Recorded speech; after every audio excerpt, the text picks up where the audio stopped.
സംസ്ഥാനത്തെ അതിർത്തി ചെക്ക് പോസ്റ്റുകളിൽ വിജിലൻസ് ആരംഭിച്ച മിന്നൽ പരിശോധനയിൽ അനധികൃതമായി സൂക്ഷിച്ച 1 ലക്ഷത്തിലേറെ രൂപ പിടിച്ചെടുത്തു.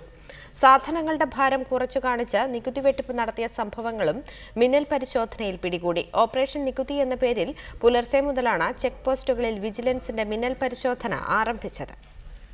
എൻ ശങ്കർ റെഡ്ഡി വിജിലൻസ് ഡയറക്ടറായി ചുമതലയേറ്റ ശേഷം തുടർച്ചയായി 2ാം ദിവസമാണ് സർക്കാർ ഓഫീസുകൾ കേന്ദ്രീകരിച്ച് മിന്നൽ പരിശോധന നടത്തുന്നത്.